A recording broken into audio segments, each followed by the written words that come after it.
आज मेरा वीडियो बनाने का मकसद ये था कि आज अंतर्राष्ट्रीय महिला दिवस है और लोग महिला सशक्तिकरण की बातें कर रहे हैं। चाहे वो फेसबुक के माध्यम से स्टोरी, स्टेटस, ट्विटर प्रोग्राम करके लोग एक दूसरे को बधाई दे रहे हैं। तो क्या सिर्फ बधाई देने से नारी सशक्तिकरण की बातें हो जाती है? कब एक दिन वो भी पूर्ण हो जाती है, खास करके झारखंड में।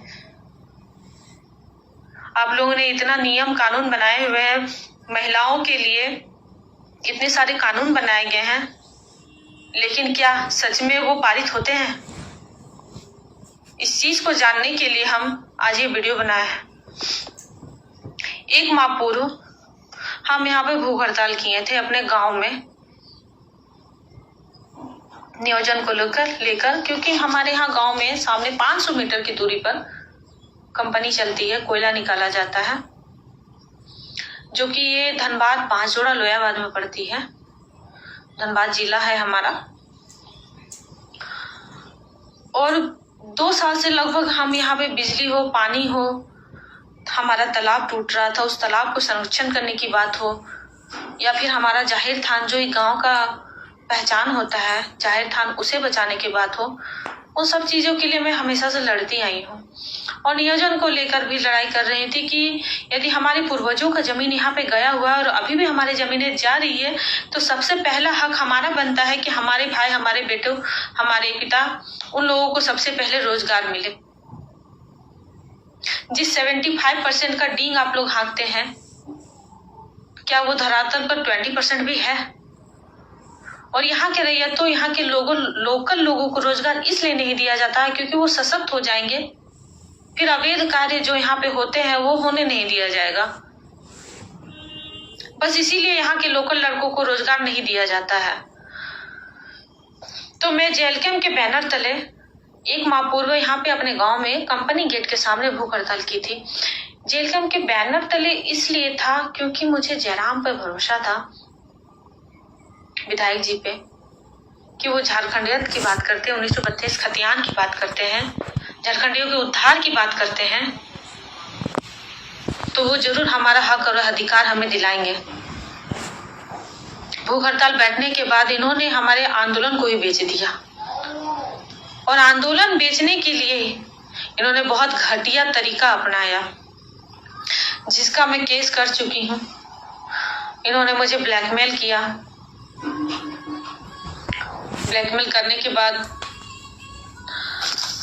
धमकी भी दी गई मेरे परिवार को, मुझे, कि यदि मैं केस को वापस नहीं लेती हूँ तो सबको अपने जीवन से हाथ धोना पड़ेगा। मेरे पति को बंधक बना के मुझसे बयान रिकॉर्ड करवाए गए, जिसमें कुछ महिलाएं भी शामिल थी। मैं चुप रही 1 महीना तक, क्योंकि मुझे अपने परिवार की चिंता थी, लेकिन उसमें भी इन लोगों का पेट नहीं भरा। अब मुझे धमकी मिल रही है कि यदि मैं केस को नहीं हटाती हूँ, केस को नहीं उठाती हूँ, तो फिर मेरे बच्चे या मेरे पति, मुझे मार दिया जाएगा। तो फिर ये आज मैं बहुत हिम्मत करके वीडियो बनाई हूँ कि फिर ये ढोंग किस लिए, ये अंतर्राष्ट्रीय महिला दिवस मनाने का ढोंग किस लिए हो रहा है? मत कीजिए ऐसा ढोंग। आज 1 महीना बीत जाने के बाद भी जांच के नाम पे कुछ नहीं, शून्य है। जांच के नाम पे कुछ भी नहीं हुआ, क्योंकि इसमें मेरे पार्टी के लोगों से लेकर सत्ता पक्ष के भी कुछ लोग शामिल हैं, क्योंकि उन्होंने संरक्षण दिया हुआ है कंपनी को, और कंपनी उन्हीं के सहारे पे चलती है, और उन्हीं के लड़कों को नियोजन देती है जो उनकी अधीनता को स्वीकार करे। तो मेरे तो आंदोलन को इन्होंने बेच दिया, और मुझे पहले भी धमकी दी, उलझुल जुलुल जो भी बोले ये लोग हम किए, लेकिन फिर से धमकी दे रहे हैं केस उठाने का। क्यों? यदि आप लोग निर्दोष हैं, माननीय विधायक जी, केंद्रीय प्रवक्ता जी, केंद्रीय महासचिव, प्रधान महासचिव जी, यदि आप लोग निर्दोष है, मेरा सवाल है आपसे, यदि आप लोग निर्दोष है, तो आपने उस अननोन व्यक्ति के खिलाफ अभी तक FIR क्यों नहीं की? आपने पुलिस को जानकारी अभी तक क्यों नहीं दी कि वो अननोन व्यक्ति कौन था? पता है क्यों नहीं दी? क्योंकि कोई अननोन व्यक्ति था ही नहीं। सारा काम आप लोगों का किया हुआ है, क्योंकि आप लोगों को पता था कि बिना किसी ठोस कारण को वो भूख हड़ताल तोड़ेगी नहीं। तो सीधा सबसे बड़ा जो होता है महिला का चरित्र, उसी के ऊपर हमला किया आप लोगों ने। अब बहुत गलत तरीका से मेरे आंदोलन को बेचा, तो फिर ढोंग क्यों रचते हैं? झारखंड के लोगों को क्यों बेवकूफ बना रहे हैं?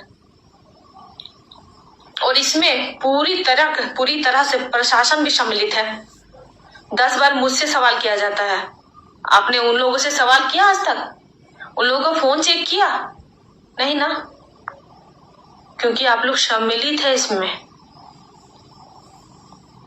आप लोग को पता है ये यदि उजागर होता है तो सब नंगे हो जाएंगे, सत्ता पक्ष के लोगों से लेकर मेरे पार्टी के लोग तक।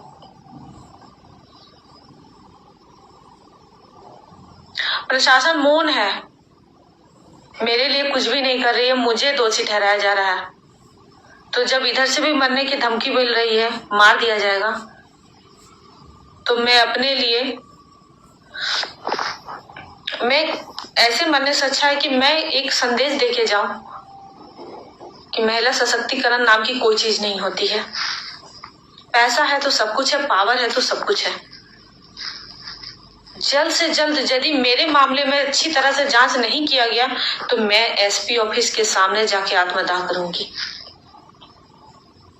ताकि मुझे न्याय मिल सके, मेरे बच्चे और मेरा परिवार भय मुक्त जीवन व्यतीत कर सके। इसमें पूरी तरह से प्रशासन सम्मिलित है, मैं कहूंगी इस बात को। और यदि नहीं सम्मिलित है तो उन लोगों से पूछताछ करें। और जयराम जी, अभी भी बांसजोड़ा में अवैध कोयला ढुलाई रात 11 बजे के बाद धड़ल्ले से हो रही है, जिसका मैं हमेशा से विरोध करते आई हूँ। तो इसलिए कुर्सी रोड पे बिछाने से कुछ नहीं होगा। आप आइए और इस अवैध कोयला ढुलाई को रोकिए, क्योंकि हम लोग अपना प्राण निछावर कर रहे हैं। इतनी मात्रा में यहाँ दस्त उड़ती है कि हम लोग बीमारी से ग्रसित हो जाएंगे। तो जब हम भारत देश को अपना कोयला दे रहे हैं इसके विकास के लिए, लेकिन ये